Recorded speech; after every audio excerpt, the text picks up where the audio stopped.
So if you ain't 8 years old, you probably remember when Black Friday used to be popping. There used to be lines out the door, hundreds of feet. You used to see crowds like this. Oh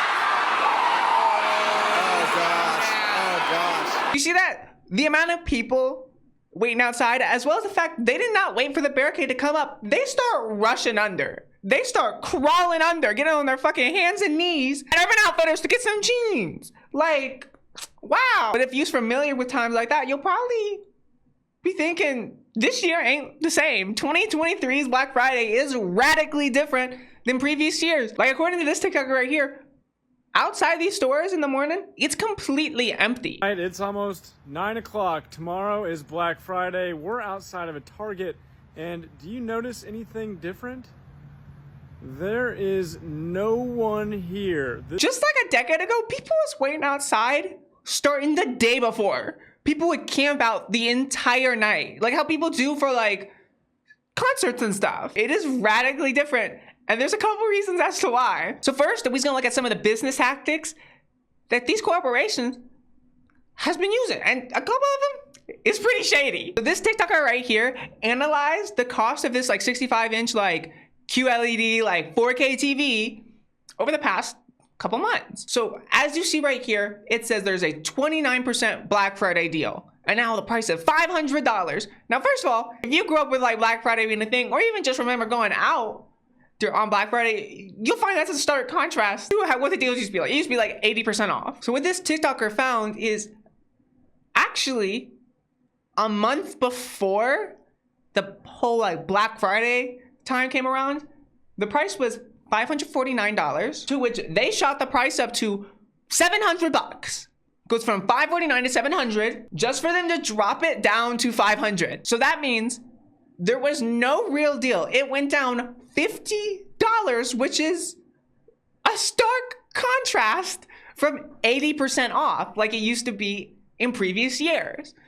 So one of the reasons Black Friday looks so different now is because the deals just don't hit. And this TikToker went to Target and, as you can see, found that they didn't even do a deal. The previous price they had before Black Friday is what Target said the Black Friday deal was. They did not change the price, like at all. They had both of the price things, both of the price labels in the little display case, because they didn't even like bother to do anything because they knew they was just gonna take it out right after.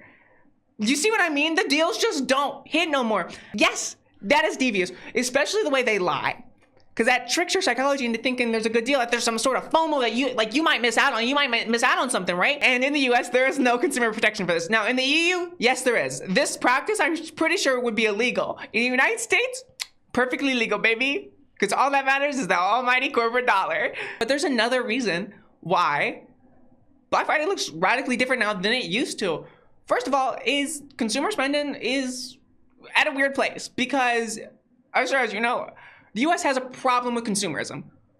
Our economy is built up on the fact that people buy things they don't need or sometimes even want. But it's all wonky right now because people don't have as much money. Like, housing costs have gone up because there's a lot of different reasons. I'll break down a couple. NIMBY type people. NIMBY stands for not in my backyard. It's people who fight any change within their city, local area, larger government that would improve the housing cost of the area, or in their words, alter the character of the neighborhood and hurt their investment portfolios. Because like these positive changes such as rezoning areas, allowing different types of buildings to be up, different types of housing to be built in the United States would cause the housing costs to go down, which is a good thing for people, but not for them because these rich people want to keep having money. So there's that, as well as hedge funds and all these big corporate like realtor conglomerates buying up a bunch of land, buying up luxury condos, all these different things, or buying up old apartments that used to be cheaper, making them luxury condos so they can have more money. Also, a bunch of these like corporate apartment facilities, you know what I mean?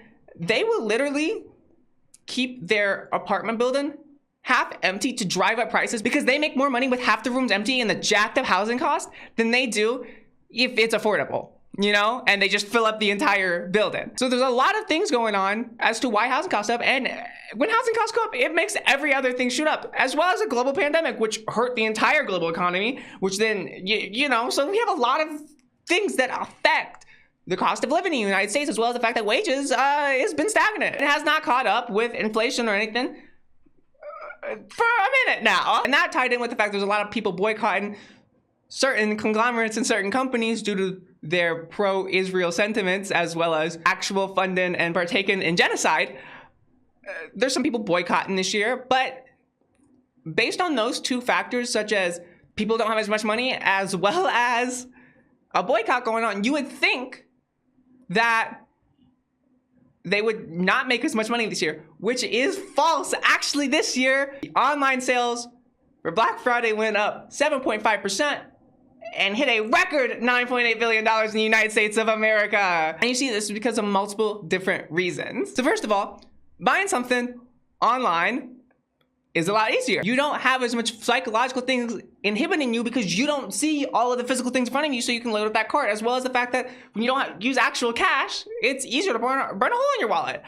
So there's that, as well as people still need to buy gifts, and they'll find a way to do it. And if there's a deal, they feel like they have to take it because of FOMO. You know what I mean? But even if we zoom out of just Black Friday day into the larger holiday season, we still do see a trend of increased consumer spending. These deals, these holiday season deals, work differently now. People, consumers, used to do all their shopping closer to Christmas, but then they started realizing, wait, things might get jacked up at certain times, and they want to plan in advance and, you know, budget for it, spread it throughout the year so it's not as big of a hit on their financials at the end of the year. So they start sometimes shopping for Christmas gifts and holiday stuff towards like September. So what these corporations realize, if they do some deals in September, they'll catch some of the holiday shoppers then, help get them and their psychology rolling to spend more money, as well as the fact, you know, in October, there's like Prime Day, so like retailers still want to compete with that, so they'll do some sales. And then you get the Thanksgiving sales, like the Black Friday sales. And ultimately, you see these sales get diluted out throughout the year. And because it's not all in one go and it's not hitting the bank account all in one go, people spend more money. It's a very similar idea to the subscription model. You see, it's a lot easier to get people to spend more money if these purchases get spread out, because it's not as much of a burden in that moment. So you can charge more in the long run for a subscription-based model rather than a one-time price point because of that, because that's how our psychology works, as well as it looks better on our bank accounts if we don't see the numbers go down as much, which actually leads us to spend more money. It's a very similar thing here. If you spread out the shopping from September all the way to December, instead of it being a 1 month span or with Black Friday, like that one day of big deals, you have it spread out over multiple months, people will spend more money because they feel like they're saving more and they're not spending as much money because they don't notice one big hit from their bank account at one time. So many things about the changing landscape of commerce nowadays, especially the rise of online shopping, which makes it easier to overspend, as well as the fact that people now spend over a larger period of time and corporations have responded to that, you see Black Friday transform it from Black Friday into what is now dubbed the gray season, a moniker that symbolizes that it's really diluted out over this time. And, you know, the whole gray thing, because it's not as good, it creates this ideal of melancholy. Yeah, that's why Black Friday seems like it's not the same no more, because it ain't. With the rise of changing consumer trends, as well as the rise of online shopping and an increased psychological taxes from corporations, as well as ad agencies, we see the entire landscape for holiday shopping change. So that's why it feels like the whole thing sucks a whole lot worse, but the actual truth is the spending's up more and more. And which is crazy is this makes sense under logic capitalism, because guess what? Black Friday, I don't know if you knew this, it was made up. It's a made up artificial holiday that corporations use to sell a bunch of merchandise to prop up consumerism. And you see it change into this other form, which is a lot less fun, has a lot less of a magic about it. And in turn, people are actually spending more money because of the way it changed. So it kind of just feels a little more shitty this year, don't it? Anyways, that's the video. Subscribe to my Patreon if you want. It's $2 a month. It just helps support me. Subscribe if you want. Like, comment, subscribe. And comment down below, whatever you thought. Anyways, bye. Have a great day.